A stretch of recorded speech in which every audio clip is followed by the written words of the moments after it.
Hey, what's up? GW coming to you live. Couple things I want to talk about.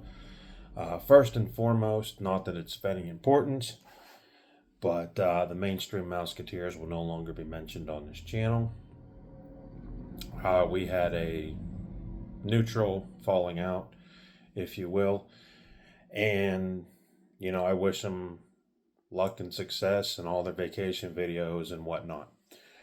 So I just wanted to address that in case there was anybody out there that was interested in their exploits. We will no longer be covering them. We are not friends. As I said, it was a mutual neutral falling out. That being said, we got a lot of stuff to cover, just entertainment wise in general. It's been a crazy couple of weeks. Joe Bob's last drive in actually ended. And I happened to see some of it on Shudder. And again, if you guys, excuse me, allergies. If you guys do not have Shudder, I suggest you pick it up. If you are in the mood or love horror, definitely check it out and check out The Last Drive and binge watch them all because you really get to know Joe, Bob, and Darcy. And the last show, he actually breaks tradition and tells you a heartfelt sentiment about making a film. And I thought it was pretty powerful and it was off script. And it was one of the most personal things he said. And I just wanted to say that moments like that, make you realize that he just doesn't care about money. He cares about you as an individual or you're supporting his show. And I thought that was pretty cool. So last night, AEW had their Revolution pay-per-view. And we buy them every year off HBO Max. We buy them all the time, actually. And to be fair, most of the time they are, they come through pretty good. There's no issues. Last night, though, was an exception. HBO Max said that there's 0 hour. And whenever I turned on HBO Max to watch it, I got hit with a loading screen for the entire duration of the hour-long pre-show. Luckily, YouTube had it on. Thank you, YouTube. So I was able to watch it there. And same thing with the pay-per-view. The pay-per-view we bought, and we bought it on our one TV, our main TV. Could not watch it on our secondary TV. And I was like, all right, whatever. So we went to bed. I get up this morning, it's on my first TV. I haven't checked my secondary TV, but there was a big issue with feed, and a lot of people are not only mad at HBO Max, but they are also mad at AEW for not handling this. And it's going to be interesting to see how that plays out. But when I did catch some of the highlights of the show, I'll tell you what, it was a banger of a show. At least the last match. I haven't watched anything else because the main event's what you pay to see, obviously. Nothing really new in horror.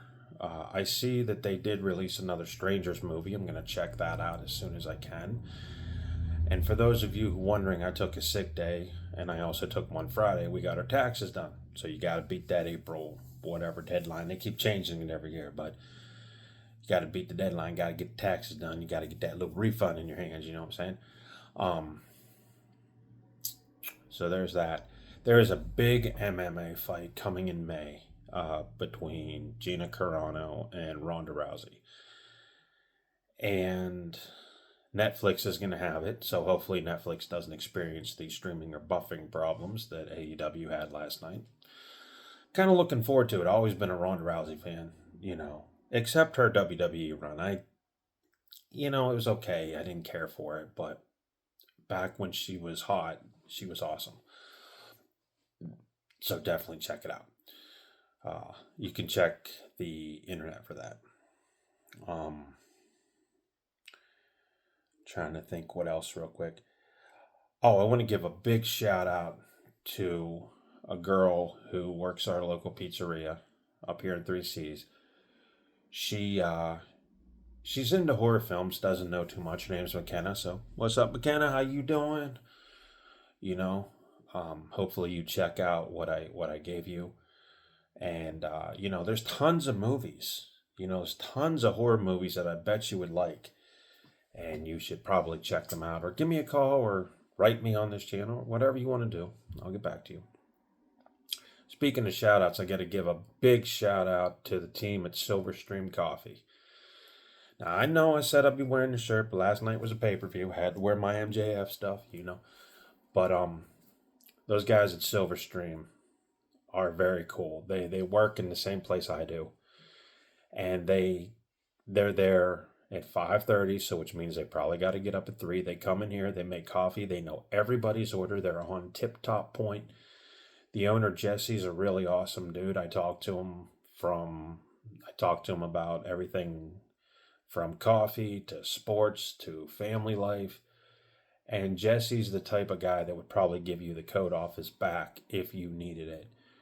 And it's long overdue. I give the shout out to his whole staff because they work really hard. They are pretty cool. And they treat you like family. They know exactly what you want before you come up to the counter. And that, to me, is a talent that, comes natural, cannot be taught. So big shout out to everybody at the Silverstream team. Thank you for keeping us caffeinated and making us able to get through some of the long hours of the day that we work, or to get us, prepared. Because sometimes all it takes, man, is a cup of coffee to change your day. I mean, that's crazy. So I just wanted to give them a big shout out. It's long overdue. Long overdue. And I'm sorry about the shirt, but I hope that makes up for it. So if you're watching this video at work and you haven't got a cup of coffee, head on down to Silverstream. Go in the cafeteria and say, hey, man, hook me up. They'll do it. They're awesome guys. Everybody knows them, and everybody treats them like family. So now that we got that out of the way, got those few announcements out of the way, I'm going to do a movie review. This one's an older movie, and I don't think I've ever touched on it. It's called Detroit Rock City. And when you read about this film, it played in a theater, and it really got trashed. And my first experience with this movie was at Giant Eagle. That's when VHS tapes were still a thing. And I had seen the commercials, and it looked pretty awesome. And it's a dumb story, but it's one of those ones you flick on a rainy day when there's nothing to do, and you go, that was okay. Stupid, but it was cool. Basically, it takes place in the late 70s, I believe 78, when Kiss was actually at their heyday. Now, Kiss is in this, guys, but they're only in there for about 5-6 minutes, if that. Maybe not even that, maybe 30 minutes of screen time. However, in reading about the production of this film, they really thought the idea was really cool. And they approved it. Gene Simmons especially said, hey, it was pretty cool. And it hit the theater, and I guess because Kiss's popularity had already peaked, or stupid teen comedies were on their way out. You had American Pie, which pretty much was the king of teen movies, or teen comedy, raunchy movies. Then you had Not Another Teen Movie, which is, a step down, but still, people were used to the raunchiness in this. And this kind of just hit the mark because I think the market was oversaturated with stupid teen dramas. But if you haven't checked it out, there's something about it. There is something that is interesting, and it's got a pretty cool cast. The characters are believable. The wardrobe just nails the 70s.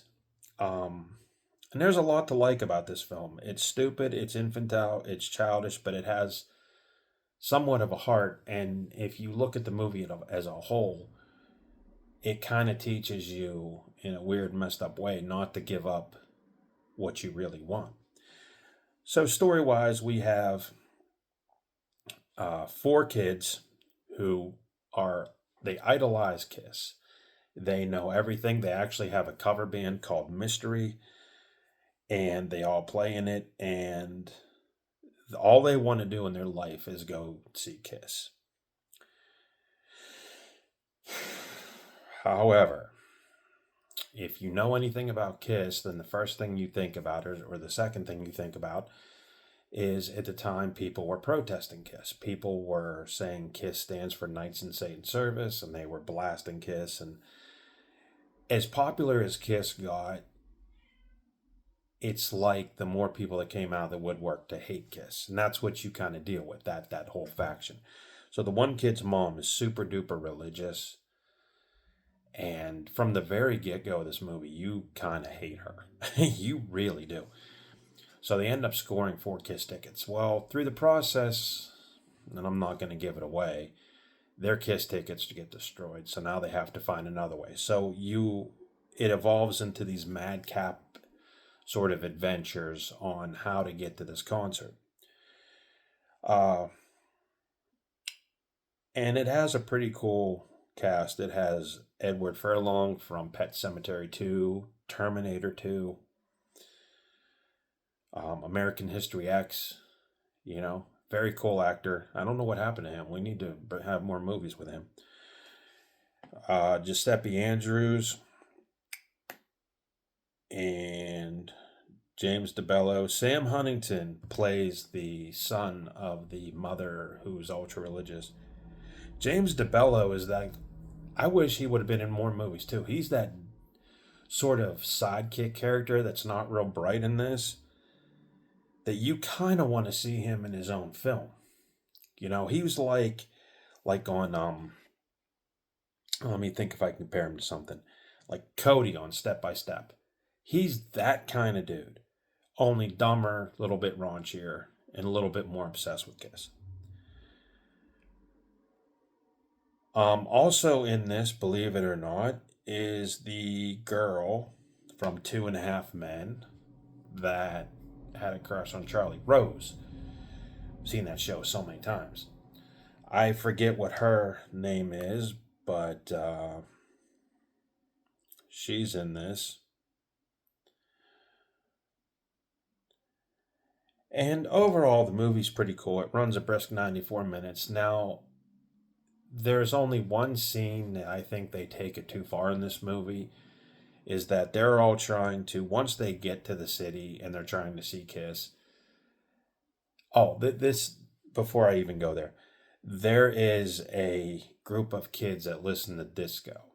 Now, disco was at its peak in 78 and it shortly died right after that. So you have the Kiss loving kids, these kids, versus the disco guys. And it's an interesting dynamic, although it doesn't play through the whole movie. But the disco guys are kind of overblown, Italian, John Travolta looking dudes. And it's pretty cool. But the whole movie is just about them getting to a concert, and it has some stupidity in it. A lot of stupidity. But it's a fun movie to watch. And the thing that whenever I came back, because I saw this back in the heyday tons and tons of times, right? The things that you come back whenever you watch it is you notice how well the structure is about how these kids want to get to the concert, how stupid it is, and how underrated this film might have been taken. So if you're looking for something, I'm telling you, Detroit Rock City, definitely check that movie out. It's pretty cool. I really enjoyed it. I think you will too if you like really dumb things to watch. So, you know. But yeah, that it's a pretty cool film. We did watch the Winter Olympics. We checked out tons of that, like I said in my last review. Nothing else really to report. Been playing Resident Evil 9. That's a pretty good one. Trying to think of what else. I seen that WWE ticket prices are going through the roof. They're ridiculously priced. And a lot of people are having problems with that. And it just seems like in general that everything is going up and it's more expensive. Right now we got gas going up where I live. And it just seems like every year you have to deal with this, you know? And it just seems like the more money you make, the more money they take, right? To the point where sooner or later someone's going to have to come up with something. I mean, at the one pizza shop that we go to sometimes, it's like $55 to eat for two of us. And it's not bad. I mean, you're going to pay, but it's just getting a little bit out of hand because everything's going up. Groceries are going up. And I thought this was supposed to be fixed. I don't know. But yeah, there's really no answer to it. I can't figure it out, guys. I don't know. I haven't watched too many horror movies. I watched Django Unchained the other day. I forgot what a cool movie that was. That's Tarantino in his prime, Jamie Foxx. And that's the thing, a lot of people go, hey, Greg, do a review about this, do a review about that. The cold hearted fact of it is, guys, is I don't have time to be stuck in front of a TV or something, or watching DVDs constantly because, you know, real life comes in and kicks your tail, and sometimes you forget, you know, what you want to do. I'll be like coming on Friday, be like, you know what, I'll make a review about this. By the time that day comes around, it's like I forget everything there is to know, you know, truly. Um, Trying to think of what else. What else is pretty cool? Oh, the Buffy reboot that Hulu was supposed to put out that was supposed to feature Sarah Michelle Gellar has been canceled. And I think, I really like Buffy the Vampire Slayer. My wife loved it too. And I was kind of interested to see how they would do it. And it's pretty much dead in the water at Hulu. I think one of the reasons being is that Hulu is supposed to shut down if it hasn't shut down already, right? So maybe they're doing something. Another streaming service that's shut down, guys, that I found out is called Brown Sugar. What is Brown Sugar, you ask? Well, Brown Sugar is where you could have went and watched all your black exploitation films, right? Like your Shaft, your Dolomite, Cleopatra Jones, movies that I learned about in pop culture class in college, right? Pam Grier, and all that. And I was on the fence to pick this streaming service up. So I go to log in it, right? And it gives you a free trial, right? This is like 2 days ago, 3 days ago, something like that. And I'm like, "Ooh, I'll check this out. I'll see what this is all about." But anyway, I can't even log into the thing, right? So I give them a call because they have a helpline. They say, "Oh, the service is shutting down." I said, "What?" Now, wouldn't you think that if a service is shutting down, that you would actually put on the web page or the sign-in sheet that, hey, this service is ending as of? No, they didn't do that. And to their credit, maybe they didn't have the technology, whatever. But it's just like, wow. And there's a few other ones that are ending. I heard, not that I care, but WOW, WOW TV is ending, and that's where you can see like all your RuPaul stuff. I'm not a RuPaul fan. I could give two craps less about her, him, whatever he is. But it's just another in the long line of streaming services that are shut down. And it's just like my wife said it best. She goes, sooner or later, you know, cable's going to end up biting the dust. And I think, she's right because think about it. You pay, I don't know, maybe 150 to $300 on cable, right? And there's only certain channels you watch. There are certain channels that we watch in the house. But then you are charged for all these other channels you might not watch in your life, but they have to bundle them, right? So you're being charged for things that you don't even, you're not even gonna deal with. And like my wife said, like, let's just say you want to watch horror movies. You get Shudder, Screambox, and maybe two other services, and you're pretty much packed. Maybe Peacock, is in there. But it eliminates all the stuff you're not going to watch. And she called it. And she called it good because, I think cable's on its way out. I think, and then the price keeps going up. And you know why the price of cable keeps going up, guys?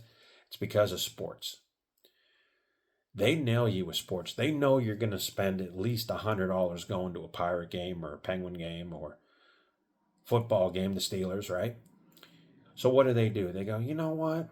We'll make them pay $30 for this package this year, but then we'll ratchet it up to $42 because it'll be like if they go to a game, they can support it. And it looks good on paper. It really does. It looks good to go, you know what? Yeah, we could go to a game, but we're saving half the price for this. But in the long run, that adds up, right? And then they go, you know what? Well, they got another TV channel coming out, so we're going to ratchet it up $15. That's where to get you is that sports. And they did that to us. They actually, about a year and a half ago, they kept ratcheting up the price of sports. Well, a couple years now. And my wife actually, me and her decided we're going to drop cable, right? We're going to go to YouTube TV. YouTube, what's up? But we did it because they kept jacking up the sports channels. And we found out that we could watch all the Pittsburgh teams' games on an app called S&P 360, right? It's $20 a month. Now, $20 a month, you can watch all your Penguin games, you can watch all your Pirate games. I think the only thing they don't have on there is the Steelers, I think. But they have like the soccer team, the Riverhounds, right? And you could watch all that. And I'm sitting there, you know what? Like, that's all right. Like, $20 is okay. $20 a month, that ain't no problem. 30 on the other hand is a little bit outrageous. But I think cable is going to find out that if they keep raising prices, that more people are going to go to streaming. In fact, everybody that I know has already went to streaming because you can more or less pick and choose what you want to watch. Now, I know a dude we talked to that he just watches YouTube. And that's one way to go. I mean, YouTube's free. You can find anything on there. Hey, you can find me. But, you can watch a lot of stuff and you can actually get paid subscriptions through YouTube. We did it. I watched some wrestling on there. We get that on there. And it seems like it's cheaper than cable, but cable's finicky, because some channels, like my sister got some channels we don't get down here, and that's stupid. So I think the whole thing is crazy. I think something's going to happen within the next couple years. You're going to see either cable go away or be transferred into some form or another where you would be able to pick and choose. And we've had a lot of windstorms down here. Yesterday, I mean, it was so windy. We were out doing some stuff in the front yard, and I damn near got blown across the whole, up to Monitor there. It's crazy. But yeah, and it's been kind of nuts, actually. But I also want to address something that, now that's on my mind. I gotta tell you about. And I just want to give a thought about this, I guess. So everybody knows I work with Goodwill. And I've had the pleasure of working with a lot of people in my career. And I hope to still work with a lot of people, cool people. People that you meet, people that you get to know, people that you think are family. And one of the people that I've got to know throughout my career until he passed away yesterday was Garrett Hedgeland. I never really talked about Garrett because didn't feel like I had to. Garrett was a very soft spoken guy. He was a little bit rough, but if you cracked that exterior, he was one of the best people that you could meet at work. He was very heartwarming. He was very soft spoken, very nice. And me and my wife, I've had the pleasure of working with him, even when he joined another company at the same place. If I saw him out mopping or cleaning up a walkway, I would stop and talk to him. Not because I had to, because we worked in the same company, because Garrett and I were pretty cool, and I really liked Garrett. Um, there was one time he was eating breakfast by himself. Me and my wife went to the local Eaton Park, and we sat down with him, and we sat there for a good maybe hour, 20 minutes. I don't know. It was a while, but we talked about everything, and it felt really good. It felt good to really chop it up with him a little bit. And he was pretty older than me. He was getting ready to retire. I think he was in his late 60s. I'm not sure, but he was up there. The reason he left Goodwill is because he got sick with some kind of respiratory thing. He was in the hospital and ultimately ended up joining another company down there, a cleaning company. And again, nothing changed. In fact, I had an interview with this company one time, and the first person I saw when I opened the door was Garrett. And Garrett came over and shook my hand.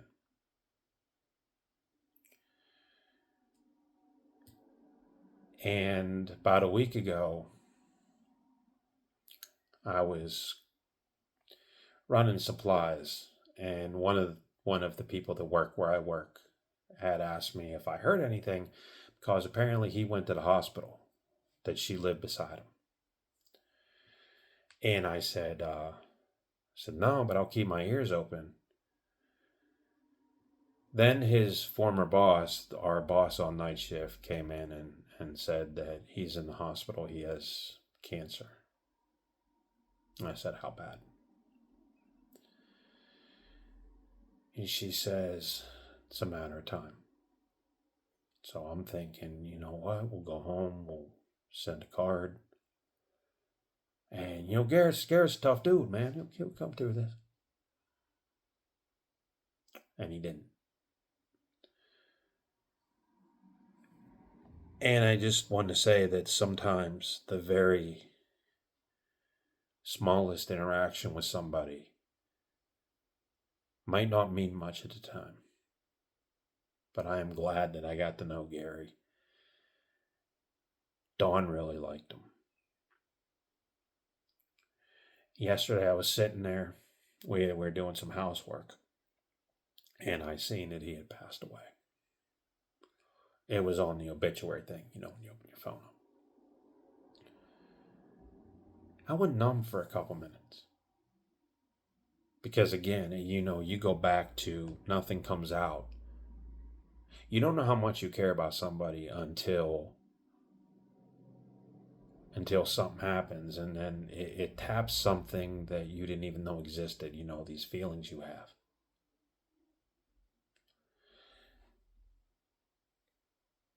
And everybody that knew Garrett knew he was a good guy. He was a firefighter. His work ethic was crazy. He would tell you stories. He'd make you laugh.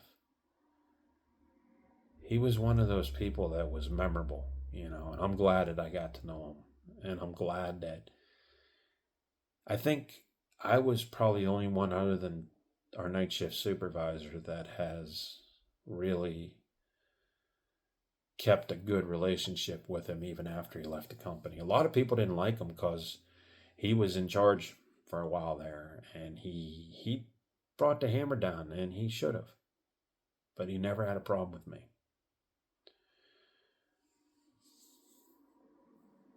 And when you hear something like that, somebody you work with, somebody you were close to, that passes, you know.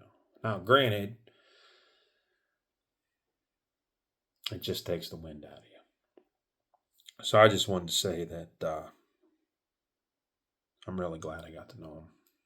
I'm really glad that I worked alongside him, and I'm glad that he was always, I want to say, influential to me. He was a good guy, you know. But on that note, I know this wasn't much of a review, but I just wanted to come up and say, hey, what's up. So, and I got one more little tidbit of news. If you're a horror fan, the teaser trailer for Crystal Lake that's supposed to be premiering on Peacock at some point has dropped. Looks pretty promising. So maybe it is. They're also doing, I told you guys, they're doing a Texas Chainsaw TV show. I don't know how well that's going to work. So hopefully they do it and do it right. I keep checking YouTube, or not YouTube, Amazon to see when Silent Night, Deadly Night's drop, and I'm going to review that one ASAP as soon as I can get my hands on a copy. But yeah, nothing else. So if you're watching this at work, again, maybe hit the pause button and go get a Silverstream coffee. Because them boys know what's up. I just wanted to come on here and give you guys my thoughts on some things and just what's up. So we'll catch you on the flip side. And remember, you guys keep watching. I'll keep shooting. But yeah, hopefully this AEW HBO thing gets worked out, because it's like going to a concert and everything being blacked out and you've already paid for it. You don't expect that. I hope something becomes of this. Anyway, in a little while, I've got to go do the grocery shopping. Oh, and go to McDonald's. Get yourself one of them Shamrock Shakes, because them things are awesome.